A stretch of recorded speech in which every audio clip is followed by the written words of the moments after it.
Ես կարող եմ ասել միանշանակ, որ իրենք Հայաստանի Հանրապետության իշխանություններին չեն դիտարկում որպես վստահելի գործընկեր։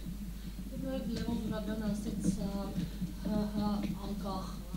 մեր պետականության մեջ առաջին նման հայտարարությունները ԳԺՀ-ը նման ձևակերպումներով է հանդես եկել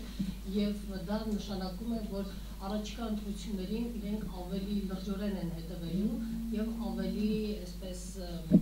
կոշտ մոտեցումներ են ունենալու ընտրախախտումների եւ մնացած մյուս միջադեպերի հետ կապված։ Ինչ կարող եք ասել։ Արդյոք իսկապես դա հենց այդ մեսիջն է։ Ամեն դեպքում ես միանշանակ կարծում եմ, որ